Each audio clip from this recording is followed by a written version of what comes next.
Hello and welcome back to Parley, the series where I improvisationally respond to the prompts you submit. This prompt is from vampbug, hope you'll enjoy listening. I, a mostly Magic the Gathering player, am going to guess if the following Yu-Gi-Oh cards are ban-worthy. Vampbug elaborates. I got this idea in your Parley from Bionic Me, where you offhand mentioned that you aren't sure if Pot of Greed is banned in Yu-Gi-Oh! Today, we're putting you to the test. You'll have to guess whether each of these cards I'll show you has ever been banned. A pretty popular YouTube genre, actually, though I doubt this one will do anywhere near as well as those. We'll have a little bit of fun in our own little circle. Hope you'll enjoy it. Below, there's context and spoilered out sections, so Vampug has written for me some blurbs about each card, which are spoilered out. I'll only click on the spoiler and reveal that text and read it to you all and discuss it after I've made my guess about each card. They give you, and we're going to get the relevant rules information when it comes to these cards. Since I barely know the rules of Yu-Gi-Oh! I played when I was like 20 years younger than I am. The game existed then, right? Anyway. All of the cards will be spell cards. These are activatable at sorcery speed in Magic. You could just play them during your turn from your hand for no other costs besides activation requirements listed in a given card's rules text. Right, in Yu-Gi-Oh! You can play a spell card without any further cost other than what it says, so all the cards are like free. If you don't play Yu-Gi-Oh! If you play something like Magic, they all cost 0 mana, if you like, or there really isn't mana in Yu-Gi-Oh! A deck in Yu-Gi-Oh! Has 40 cards minimum, and a majority of decks contain 40 cards. Right, this is typical in many card games. There'll be a minimum deck size, and you can't go below it, and most people don't go above it, because if you don't go above it, you draw the best stuff in your deck the most often. New players often think that they have found a way where it's better for the deck to have more than the minimum number of cards, but usually with enough refinement of the concept of the deck, it will be revealed that you really do want these things more, and that's just hard to evaluate. It takes skill evaluating cards. That seems to be true in Yu-Gi-Oh! Too. Got it. The maximum number of copies you can play is 3, unless the card's banned, limited to 1, or limited to 2 per deck. Interesting. In Magic, almost everything is just banned. There is something called restricted, which is what limited to 1 or limited to 2 would be, but it only exists in one format. Yu-Gi-Oh's format is non-rotating. The ban list is the way to deal with cards. Okay, there's a ban list, but the format doesn't rotate. All the cards printed are legal unless they're banned. Got it. Or restricted. There do exist ways to negate or counterspell normal spell cards, but they're hard to access if you aren't the player going first in a duel. And the graveyard, GY, in the card text stands for graveyard, and it's where cards go after resolving. Banish in the card deck stands for exile and means it's like deleted from play. Plenty of things interact with graveyard. Got it. Pretty straightforward, so we're just going to go through them, and I'll try to tell you my reasoning for why I would think they would be banned. I think much of it will be similar. Let's make some crappy guesses at how well I'll do. Yeah, I mean, thinking of Pot of Greed, for example, much of the logic that applies in Magic would tell you whether it's going to be broken or not. And for many of them, Pot of Greed is really simple, so that's part of why it's so strong. Let's see how many of those principles apply as we begin. I think it's this one. Yes, and then I'll click on, and I balanced it out, so even the biggest card should fit. Great. Okay, first subject, Pot of Greed. Pot of Greed allows you to draw 2 cards from your deck. What an iconic piece of art. What an obnoxious, creepy piece of art. Love it. Love it, love it, love it. Yeah, this is an insane design mistake, I feel. It's kind of baffling that this was made early in Yu-Gi-Oh's lifespan. I played Yu-Gi-Oh when this was printed. It was printed, I believe, from the very first sets in Yu-Gi-Oh's history. The very first Yu-Gi-Oh stuff printed, this was available. I remember buying the Yugi and Kaiba starter decks, or I believe it was those two. And it just lets you draw 2 cards. On the surface, this is very obviously and extremely broken if you've ever thought about card game design at all. It might seem like no big deal. It doesn't do anything. It just lets you draw 2 cards. But it does 2 very powerful things.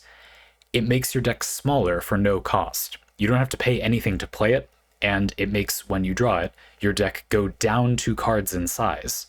And 2, you go up a card. You gain an extra card in hand for absolutely no cost. Or so I would say, but I have a feeling that if you put this one in and thought it would be interesting, it's either as like a warm up, which vampbug just as a cold reading thing, like you might do that.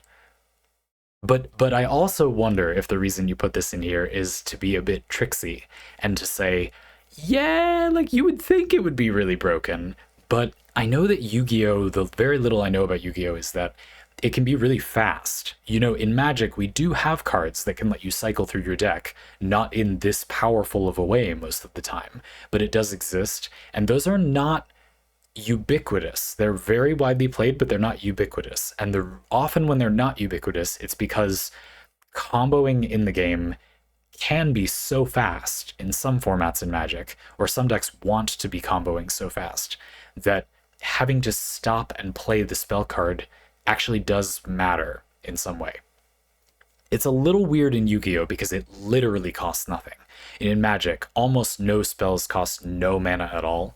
So even if you have like 4 mana and a draw, like let's say there was a card in Magic that was 1 blue mana and drew you 2 cards, that would be very, very strong. And there are cards that are close to doing that. I'm looking at you, Thought Scour, that are kind of close to giving you the equivalent of 2 cards for 1 blue mana at instant speed. And they're instant speed too, which we can't get into here. But those are not always played in decks that would like to thin their deck like that. And the reason is that they do ultimately cost 1 mana. Now, this costs nothing to play. But you do... Does it leave your opponent an opening on their turn for something? Or if they have a counterspell-like thing... But that's not really a blowout because you didn't really stop... They didn't really stop you from doing anything. But I don't know, like I can sense that there could be a way to make a card game where this wouldn't be overpowered. I'm gonna say something a little harsh. I feel like if that is true in Yu-Gi-Oh, like if this isn't considered good, like that may be because the game bent over backwards to make it so it wasn't like way too strong. I'm not sure I fully believe that the game will have somehow arrived at a point where the game isn't just warped and you can't do anything without your opponent exploding you out of nowhere, and yet this is bad. You know what I mean? Like if you have any normal, I take my turn and then you take your turn and then I take my turn and then you take your turn, if there's any normal flow of gameplay, I feel like this has to be extremely overpowered. And it's also really boring. That's another thing, is in Magic, things often get banned when they're not extremely overpowered, just because they're not very interesting, or they kind of add a step or a tax to the game. Cards where it's not that it's that good, but it often provides you some kind of card filtering, a lot like this. In Magic, it's frequently things that are you just draw another card, but for a very minimal cost, they kind of cycle. Or you get to select a card, you exchange this card for your choice of a few cards off the top of your deck, and then put the other ones back on the bottom for like no cost. If you play Magic, like Once Upon a Time is a recent example. And those cards are often banned or restricted in Magic because they are uninteresting. They add extra steps to the game, but don't really make the game more interesting or fun in any meaningful way most of the time. It's an interesting point of debate and contention whether those cards ought to be legal or not, in formats where you can only play 1 copy, like Magic's very popular Commander format, or my very favorite Tiny Leaders format, where all the same incentives apply. Drawing 2 cards for no cost is still really good, but if you can only get 1 of those out of your 50 or 100 card deck, how do we feel about that? I mean, it's worse in some ways, it creates variance, but it's better in other ways. It doesn't create a step that you always have to get past for the game to be played. But that doesn't seem to be true in Yu-Gi-Oh! Let's not overthink it too much, even though that's the entire point of this parlay. I would guess that it would be hard for this not to have been banned. Let's see if that's true. This card is Giga Banned. First line of text. Nice. My favorite kind of banning. Since the inception of the ban list in 2002, not 2022, 2002, this card has been a mainstay. From 2002 to 2004, it was only limited to 1 copy per deck. Interesting little foresight for me, probably to eliminate the phenomenon of chaining lucky Pot of Greeds together and accruing insurmountable advantage. Ever since 2004, the card is entirely banned. This card is Giga Banned. Amazing. Get wrecked, Pot of Greed. Get that crap out of there. Put some damage on the stack, you nerd. Graceful Charity. Draw 3 cards, then discard 2 cards. Ho, baby, Gigaband. I think this is almost better. This allows you to fill your graveyard and resurrect creatures from your graveyard. Putting cards in the graveyard in these kinds of card games tends to end up being like putting them in your hand, because there will inevitably be a desire to expand the effects available in the card game, increasing the game's design space, and that will inevitably creep into like accessing the graveyard for stuff. I find it very hard to believe, then, that this card would not be very strong, that there would not have become effects in the game that would make this a very strong effect. However, some of the time this is much healthier for a game because this is an enabler for a certain kind of strategy, and only so good in general strategies is kind of what I would imagine. I don't know. I mean, it's worth saying, though. I mean, it's still pretty good in general strategies. You get to look at, you get to dig very far in your deck. Again, no cost. You discard 2 cards, but you're card neutral. You end up with 1 card in your hand. You pay this card, and you end up with 1 card from the effect. So you have the same number of cards in hand as you started, but you see 3 new cards. The amount of filtering that this gives you is insane. And a lot of the time, newer players get hung up on effects like this, like you get rid of cards that would have been valuable to you. And so this can seem bad to newer players a lot of the time. Having taught dozens, literally dozens of individual people, I could name them, in my life, Magic, people really frequently discount the effect of this kind of thing. And in Magic, it is a little more debatable because they almost always cost some mana. But for this to cost no mana, yeah, I kind of changed my mind. Again, it could be a powerful enabler, so I wouldn't be like shocked if it wasn't banned or if it was restricted or something. But I still feel like this is pretty cracked. Like, you can move through so much of your deck and manipulate what you have in your hand really powerfully. Again, you can make your deck's virtual size much smaller with this, it seems to me. So I think it's broken. Let's see. I would guess, let's make some commitments because it doesn't matter if I get them right. I would guess it's restricted. This card is just better Pot of Greed. Lol, Ultra Band. First printed in 2003, it took longer for this to move from 1 copy per deck to 0 than Pot of Greed. Okay, I get a consolation prize, some second place points, probably because it's technically not card advantage, but as better cards get printed, being able to put them into the graveyard after also going through the top 3 of your deck is ridiculous. Yeah, I'm not surprised to hear that. I had wondered if maybe they would try to keep something like this at 1 copy, but again, that's sort of a whole different ball game discussing the philosophy of doing that. I feel like it is usually bad, and people like to have their 1 little copy, but this is because a lot of players like variance in a sort of party game like way. They like the idea that sometimes 1 player gets a little boost. It's exciting, but does that make for a good competition? I feel like it quite clearly doesn't. So I'm not surprised it's Ultra Banned. It is mostly just better Pot of Greed. Yeah, it's ridiculous. Okay, next up. Now, an interesting thing. I knew of the existence of the previous 2 cards because they were printed when I briefly played, and I have a good memory for this kind of thing. It left an impression on me because of how bad the game design was at the time. But I don't know what this is. Even if it existed at the time, I don't remember it. What bizarre art. Okay, let's read what it does. It's a spell card, and if I remember correctly, hand destruction here with that little lightning bolt symbol, that means it's like an instant, or you can play it faster, like at instant speed. Okay, hand destruction. It says, each player sends 2 cards from their hand to the graveyard, then each player draws 2 cards. Ooh, I see what you're doing here. Interesting. So at first glance, it seems very bad. Because it's kind of like Graceful Charity, but you sort of give the Graceful Charity to your opponent. There are some key differences. First of all, you, the player casting the card, go down a card. You end up with 1 less card than you started. You play this, losing a card. You discard 2 cards, and then you draw 2 cards. Your opponent doesn't go down a card. They just get the filtering. But another difference is that this one, you discard the cards before you draw cards, which is much worse. If I remember correctly, Graceful Charity, you draw the cards first, which is a huge part of why this is so strong. Should you get something that isn't better than what you have, there's no real consequence. You just filter to the next card in your deck. The absolute worst Graceful Charity can ever be is that it makes your deck smaller, which is really good. So one reason this is so strong is that it really never ever does anything other than make you better off.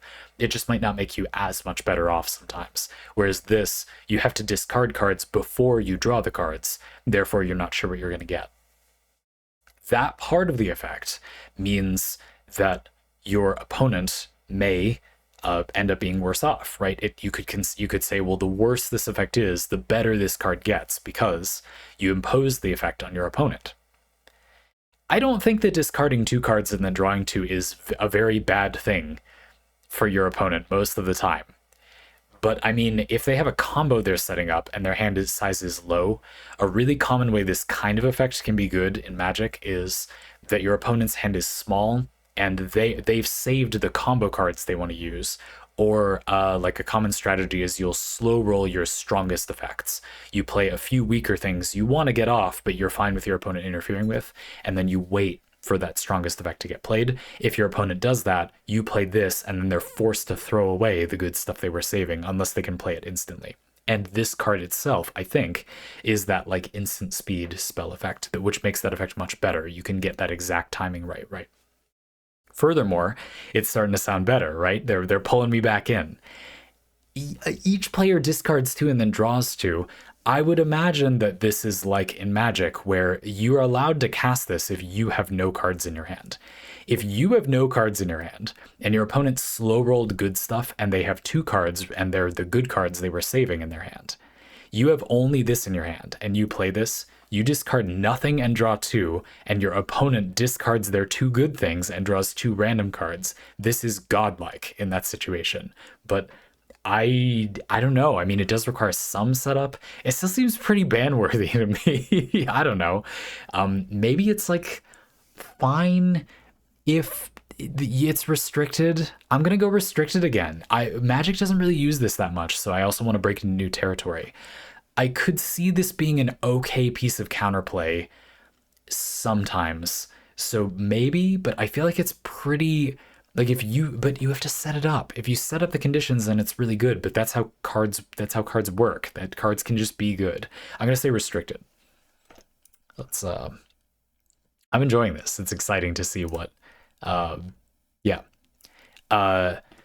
You said this card is kind of middling. Never really hit the ban list despite being released ages ago in 2008. Unlike Pot of Greed and Graceful Charity, it actually is an activation condition. If both you and your opponent don't have at least 2 cards in hand to discard initially, this card cannot be activated, immediately making it much worse than what I had in mind. The ceiling is a lot lower. You know, you can still wait until you have some jank in your hand, or maybe something you'd want to like bring things back to your hand with. You know, you want to discard those cards, or you had something forced into your hand, you discard those and your opponent discards 2 good things and then they draw 2 random cards, and then it's like kind of good, maybe. But if they have to have the 2 cards, then that is quite different. That makes it much worse, of course. The symmetrical nature of the card filtering discourages playing this for all but the most desperate card draw wanters. And lastly, as discussed with Graceful Charity, this isn't card positive, so it goes down in power. Graceful Charity was neutral, this is negative, right? That is pretty bad. Graceful Charity being neutral sounds like, oh, it's neutral, but being neutral when the card is free to cast is positive, whereas going card negative is pretty bad. You know, that is quite bad. You played a card, and in the worst case, you actively did nothing, but you have 1 less card than you had before. That's bad. So yeah, not surprised, but I was wondering if maybe if you could play it when you had a low hand, maybe that's powerful with the right setup, and then maybe they want to restrict how many of them you can have to meter its power.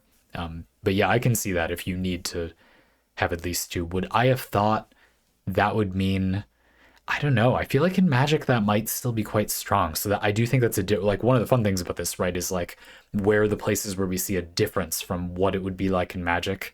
to what it would be like in Yu-Gi-Oh! And I feel like in Magic, that effect would still be kind of strong, even if you had to have the 2 cards before you discarded. There are a lot of strategies I can think of in Magic that could abuse that if it was 0 mana, but I feel like part of that is just because there are so few 0 mana spells in Magic. So, I don't know. Interesting. Very interesting. Ooh. Next one is Pot of Avarice. Target 5 monsters in your graveyard. Shuffle all 5 into the deck, then draw 2 cards. Fascinating. Okay.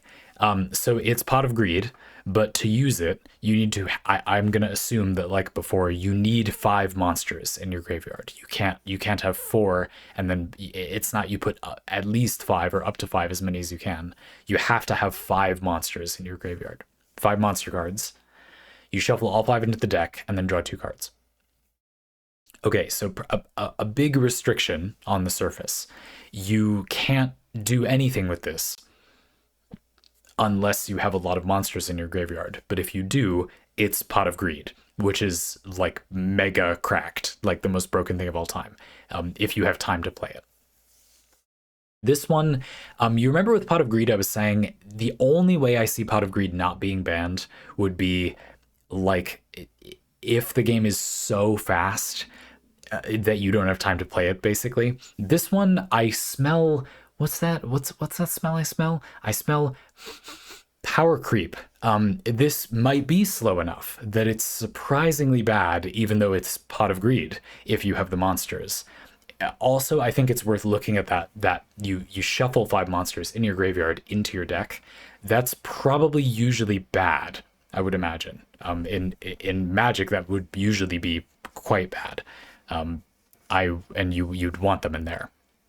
You're basically losing resources available to you in your graveyard in exchange for Pot of Greed. Now, in the first place, you could even say, yeah, that's bad enough that if the monsters in your graveyard are at all relevant to you, losing 5 isn't worth drawing 2 cards. I could even imagine that being the case. I don't know if that's true, but I could see that being the case.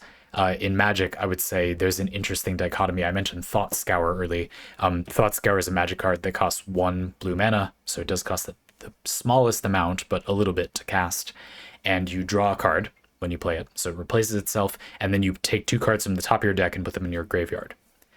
How many cards dumped into your graveyard from your library, your deck, is worth drawing 1 card? I don't know, but it's like between 3 and 4, in my opinion. Like somewhere around there. They're not perfectly equivalentable in the first place, but 2 is good. I mean, that's close, I think. Like 4 cards milled into your graveyard, if you want that, in exchange for drawing 1 less card, is like not a bad trade, or some decks would be actively thrilled to do that. And I feel like, thinking about it, if Thought Scour milled you for 4, that would be pretty insane for a lot of decks I can think of. And so targeting 5 monsters and shuffling them back into your deck, and then you draw 2, does meaningfully chip into the card's card advantage. Plus, you can't even play this unless you have the cards. So I don't know, is this fixed Pot of Greed? But I'm worried that there's serious combo potential. Unlike the other cards we've looked at so far, I'm much more worried that this is like the nuts in some unforeseen strategy, rather than being very generally oppressive, as a lot of card draw spells are. It's also funny that we're talking about this because of those previous parlay about how card draw is so overbearing in Magic the Gathering. But this one I feel like is more... They're going to tend to be broken in general, but I feel like this one, it's maybe more likely that it's like kind of not a big deal, not that good in most decks, but is sort of the nuts in a few strategies. And so it's banned, but for a really different reason than a lot of other cards. And I also feel like this is one of those where if you, I keep doing restricted, but I'm trying to dial in my reasoning. I'm not used to cards being restricted. I feel like a reason for this to be restricted would be that that would make it unreliable. You have to commit a lot of your deck to making it work sometimes, I would think. Maybe it's way easier to put monsters in your graveyard than I think. Maybe 5 is no big deal and it's cracked. But if you have to commit a lot of resources or some deck building to get enough monsters in your graveyard that this is playable at all, but you can't play very many copies of it. That actually does seem like a decent way to balance this card's power. So I'm going to guess that this is limited to 2 or 1 copies, and for the third time, and we'll see if the third time's the charm. Pot of Avarice. If you said this card is currently banned, you'd be incorrect. But you can get a point regardless, because when this card was first printed in 2005, they weren't taking any chances and hit it to 1 per deck on the ban list. Yeah, baby. Give me that money. Pot of Avarice. It's a weird Pot of Greed retrain. Unlike Pot of Greed, it has an activation condition of needing to target 5 monster cards in your graveyard, and a resolution condition of needing to shuffle all 5 back into your deck. There's an opportunity to make the card draw portion of it fizzle by messing with those 5 cards at instant speed. Ooh, interesting. So that's how it works. It sounds like Yu-Gi-Oh! Has very specific syntax for how cards resolve. So you don't get to draw the 2 cards if the shuffling the cards into your deck is not like a May effect, like in Magic sometimes it would be. You need to shuffle the cards into your deck. You need to shuffle those 5 monsters in your graveyard into your deck, or you don't draw the 2 cards. So if your opponent can do anything to destroy your graveyard or interfere with your graveyard, banish stuff in your graveyard, then it's really bad. And in Magic, that's really easy to do. So I can see how that would be bad. And you can't cast the card without first setting up your graveyard. This led to the card being banned in times when the setup was relatively easy, but the counterplay wasn't. Currently, the setup is still a meaningful hurdle for lots of decks, but interaction is plentiful enough. Interesting. So it isn't banned currently, but I was correct that it was restricted at one point. Cool. Yeah, that makes sense. Depending on how viable the ways to interfere with the graveyard are, that's going to massively swing how valuable this is. And it's important to remember, even though it's a little bit silly because we're literally talking about cards that just draw you 2 cards, they don't actually do anything as per se. This is Pot of Greed if you do the setup, like it is ridiculously strong if you do the setup. So the setup being modest is not that bad, but if you interfere with the creatures being in your graveyard, this game is pretty strict about the sequencing of events. Everything has to happen as stated, or the whole effect is canceled. So you target 5 monsters in your graveyard. If you can't shuffle all 5 into your deck, you don't get the 2 cards. Makes it meaningfully worse. Yeah, I can see. But kind of dependent on how much you can interfere with that. Okay, the last one. And I'm sure it will be very challenging. Oh, okay, yeah, this is a little more complicated. All right, let's read some text, shall we?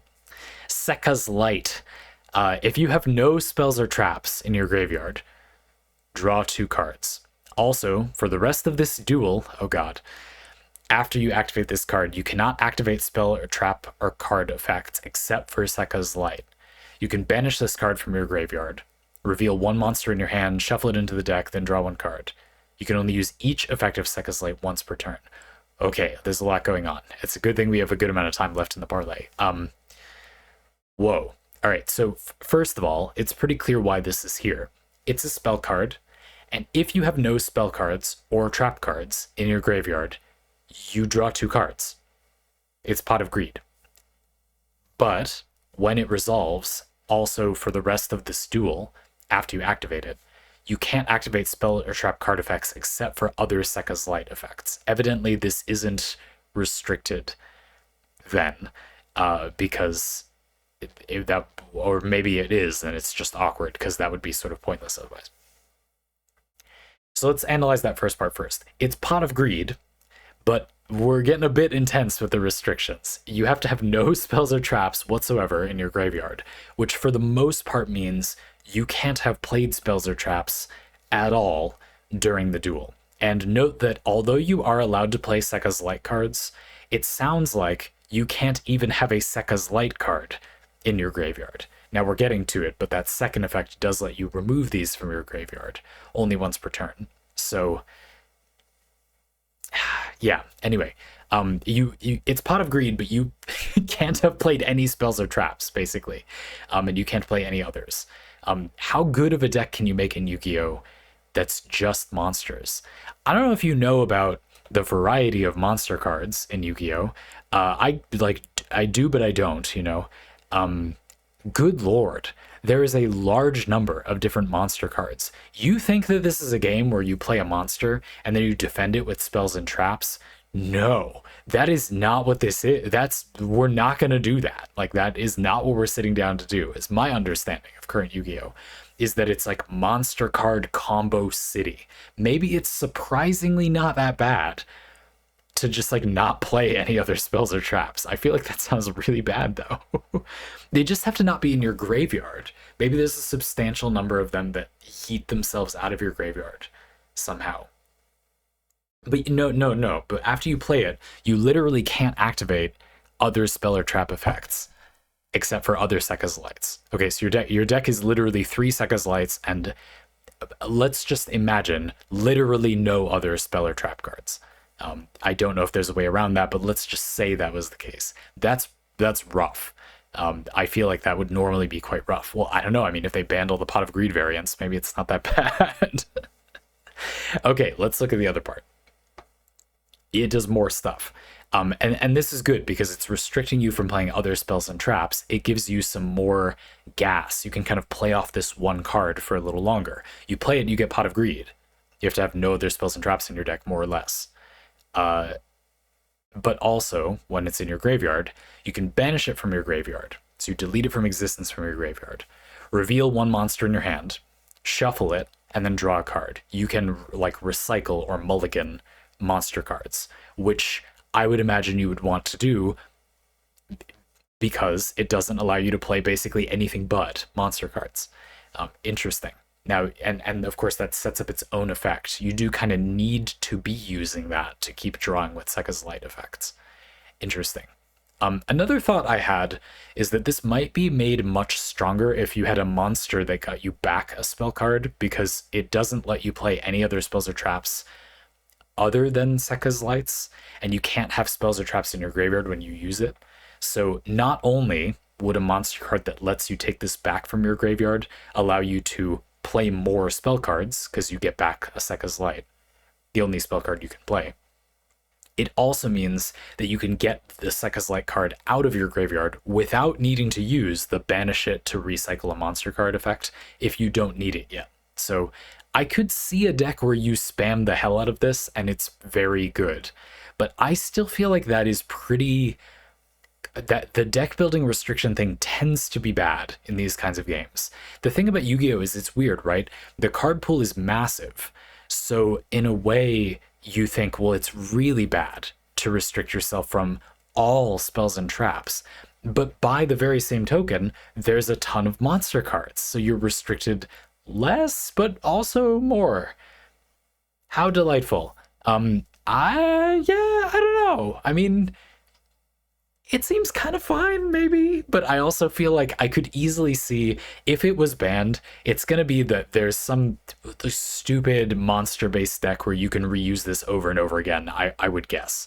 And the fact that it not only plays well if you can get a monster to bring it back to your hand, but also kind of helps you find that monster by drawing you through your deck and letting you mulligan monster cards to remove one from your graveyard.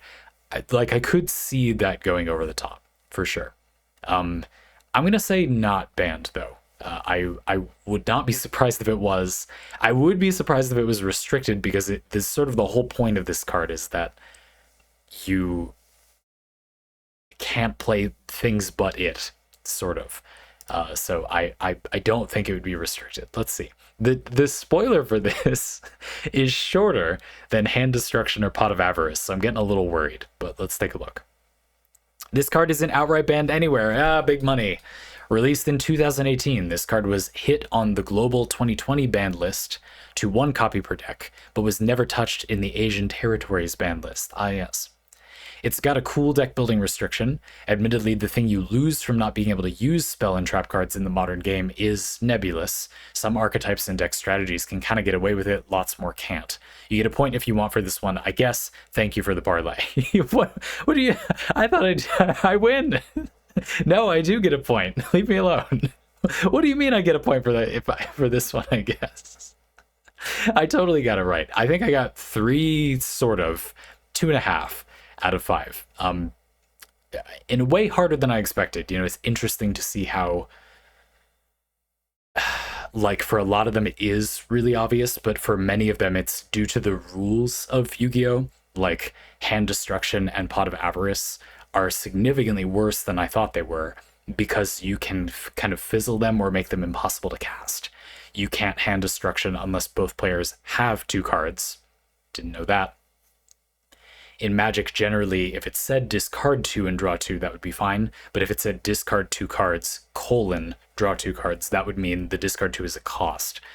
Certainly something I won't whinge about too much, but which is a distinct feature of Yu-Gi-Oh! Compared to Magic, is that the syntax is not as good, in my opinion. I think a thing Magic does very well, it can be frustrating, but that it does very well, is that the game is quite programming language-like in its syntactical structure.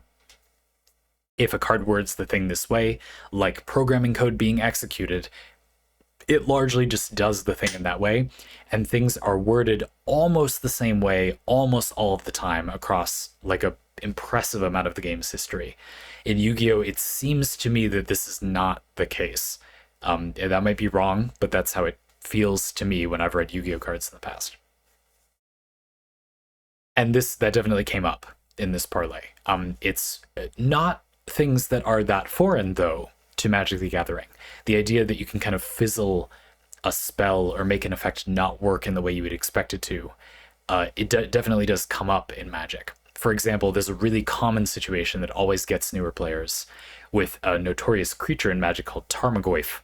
Tarmogoyf is a X and X+1 power and toughness creature. Its power and toughness are equal to the number of types of cards in both players in all graveyards. So let's say if it was Yu-Gi-Oh! If there was a spell card in either player's graveyard, then it would be a 1-2. If there was also a trap card between graveyards, it would be a 2-3, etc. Different types of cards. I guess in Yu-Gi-Oh! Maybe it would count different types of spell card and trap card which exist, but anyway, whatever. This means that because of Magic's damage and state-based actions rules, if a Tarmogoyf is a 2-3 and there are no instants in either player's graveyard, and you cast an instant targeting the Tarmogoyf that does 3 damage, the Tarmogoyf has 3 damage assigned to it. But then the instant goes to the graveyard. By the time the damage is checked on the Tarmogoyf, its toughness has gone up to 4 from there being an instant in a player's graveyard, and it does not die to that, even though it was a 2-3 when the spell began casting. Again, not the exact same thing, but an unintuitive one where that Tarmogoyf is better than it seems because you barely need to do anything to make most removal unable to kill it. It gets bigger a lot faster than people expect it would, without knowing that, like if you play Magic, without knowing that fetch lands exist, for example, Tarmogoyf would be significantly worse, is significantly more fair in formats without fetch lands. I actually have a whole deck that is a ton of Tarmogoyf variants, but the deck has a commander which wants you to have a variety of card types, specifically 4, and I chose to build the deck with only 4 card types. Like, I'm not allowed to play anything that isn't one of those 4 card types. So the Tarmogoyfs are powerful, but they only grow to like a maximum size when it's my graveyard, unless other people play stuff. And a lot of the Tarmogoyf variants only count your graveyard, so they are more limited. That kind of stuff. It's very contextual whether the card is good, even though you can kind of intuit, like, oh, isn't this going to go really fast if you can just dump a ton of stuff into your graveyard? If you played card games before, you'll go, oh yeah, that seems breakable, but just how breakable does matter a lot, and that can be tricky to do, for sure. It is interesting to see how, like, surprisingly considered to be obviously insane, Graceful Charity is. Again, it's really interesting because it's a card that I think a lot of people, again, a lot of newer players tend to underestimate this type of effect in my experience. So it's fascinating to see, like, when this type of effect is universally considered as broken as it is, basically. But it's also interesting how in I didn't hear a whole lot about abusing drawing cards. You might have just decided not to include those details, but in Magic, there are lots of things that would be when you draw a card, you do a thing, and so triggering that 3 times for no cost is ludicrous. Like, that would be unbelievably immediately game breaking. If you play Magic, just off the top of my head, like Dredge, the Dredge mechanic. If you have a Dredge card in your graveyard, you can replace drawing a card by dumping the top however many cards of your library, your deck, into your graveyard. So let's say you have 3 Dredge 5 cards in your graveyard. You play Graceful Charity. You can replace all 3 draws with milling yourself for 5. You dump 15 cards from your deck in your graveyard. If your deck does anything with your graveyard, you probably just won the entire game. You have a fourth of your deck instantly at your fingertips. That's absurd, right? And you even discard 2 cards, which is probably even better. You probably instantly win the game if you've set up your deck for that to be good. But it's fascinating how most of these are pretty bad unless you set them up. And so even Graceful Charity is like good card filtering, but it is a skill testing card in the sense that if you don't particularly select which cards you use, going card neutral, it just replaces itself and your hand is like whatever, isn't that good. It's good because you assume that the player playing it will pick really good stuff to filter to. Same thing with things like hand destruction. Me thinking it would be good, I mean, it's still bad almost all of the time, even if you could do the thing I thought you could do, where you play it when when you have no hand, your opponent just has 2 good cards. Even if you could do that, I mean, it's still bad except when you do that, right?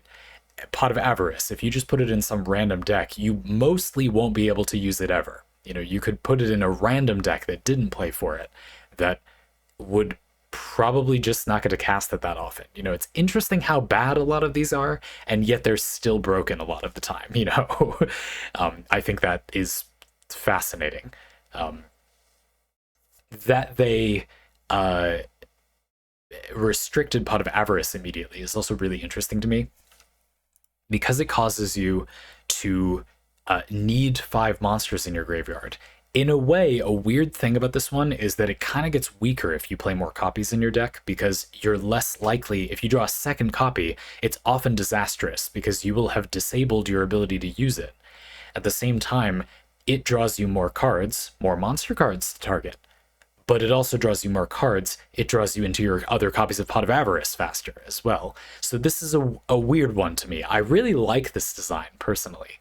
The art is appropriately creepy, great callback to Pot of Greed. This is I'm the most interested in this of the 5 cards. I do love myself a good deck building restriction, so this is also interesting. And I'm tantalized by the possibility of finding ways around this deck building restriction as well. I feel like you might be able to get away with a surprising amount of spell and trap cards while still making use of this in some cases, but probably not too many. Again, like banishing your spell and trap cards or just playing them in a certain order. Certainly it's pretty demanding. No spells and traps in your graveyard to cast this. And then once you've cast it, no more casting spell and traps, period. But you can cast spells and traps before it as long as you get them out of your graveyard before you cast this. That might be a surprisingly loose restriction. Like, there might be decks that really want to do that. Just off the top of my head, there's this card in Magic called Psychotog that lets you discard cards at any time to increase its power and toughness, and you can also banish or exile, delete cards from your graveyard at any time to increase its power and toughness at a higher rate. You know, you need a few at a time. Psychotog makes it very easy to just explode all the cards in your hand into a bunch of power and toughness, and it has no cost, which is better than it sounds because you don't have to actually do it. You can just attack, and your opponent goes, but what if you discard a bunch of stuff, so I'm not going to block? And then you just hit them for free damage and don't actually discard anything. But then if you need to, you can always do it for free. It doesn't cost any mana. You just explode your entire hand into the graveyard. You throw your hand of cards at your opponent, and they take like 7 damage and die out of nowhere. I could see that kind of, like, if that exists, and Yu-Gi-Oh! Is huge, and there's no, rotation, like all the cards printed are in the game except the ban list, it's conceivable there's something like that that makes it surprisingly strong or surprisingly easy to use like other spells and traps, as long as you use them before you play Sekka's Light. Maybe that's not true. It's just interesting to speculate. I like the design of Pot of Avarice. That's cool. It is interesting, isn't it? A lot of them are really interestingly balanced designs, and yet those early two, Pot of Greed and Graceful Charity, are like unga bunga level overpowered. It's sort of weird to have the same game has this and that at the same time. Something I think is interesting about Magic is that that is true to an extent. Early Magic has a lot of these cards that are just like, how could you ever think that that wouldn't be unbelievably overpowered? There's a similar thing to Pot of Greed in Magic that is 1 blue mana. So it does cost something, but it costs the minimum that something costs in Magic. To draw 3 cards, you just draw 3 cards. You double Pot of Greed for 1 mana. What's the matter with you? Why? And yet it's interesting. It's a famous cycle in Magic. They're called the Boon Cycle a lot of the time. There are 5 cards, 1 in each color in Magic's first set that give you 3 of a thing from that color. It's fascinating how this set the tone for Magic's future. The blue one is unbelievably overpowered, double Pot of Greed for 1 mana. And it's even instant speed, so you can wait until the end of your opponent's turn to make sure you don't want to spend your mana on something else, and then only at the last second do it. Ridiculous. Like Pot of Greed on steroids.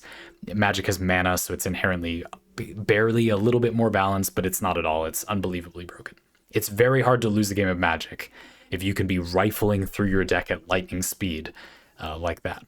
The green one buffs a creature by 3/3, and the red one does 3 damage to any target. Those are both good but pretty balanced and played plenty. Variants of the green one, and specifically the exact card that the red one is. The black one gives you 3 mana, 3 black mana. Classic black, not playing with the other kids. The black color identity in Magic is power, but another big thing about black mana's identity is that it is often quite insular. It doesn't incorporate itself with the other colors as much. When black generates mana, it is frequently specifically black mana, not some other color, which is interesting. That is kind of typical of black's design to an extent. Black can be a bit of an isolated color to an extent. And white is prevent 3 damage or heal 3 life. Atrocious, unplayable garbage. It's bad almost 100% of the time.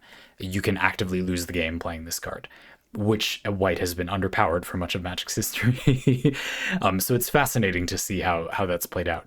The black one, it comes up to me here, because generating 3 mana for 1 mana is really, really good in Magic, but 1 black mana for 3 black mana is more restrictive.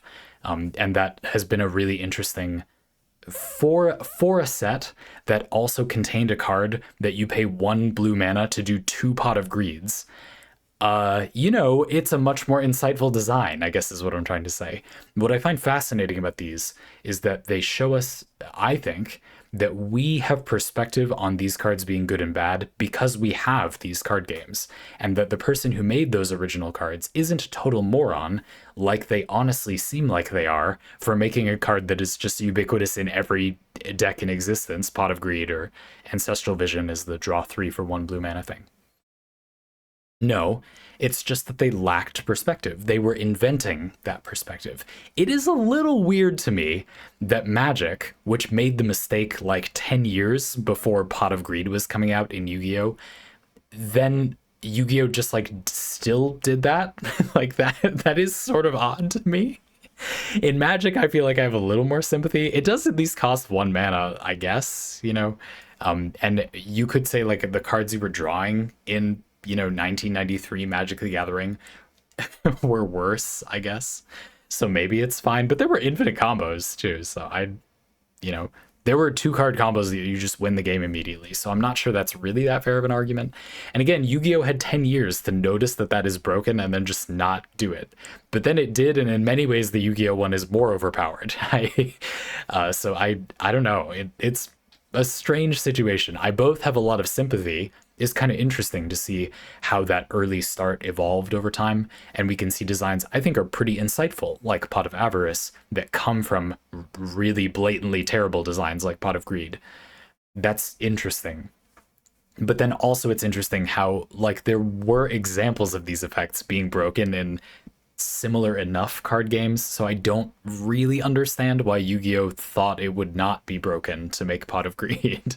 I'm not sure they were thinking about it, I think, is a big thing, right? Like early Yu-Gi-Oh! The card game could be considered more of a marketing thing. Most card games die in a few years. Print the cards from the show, it's fine.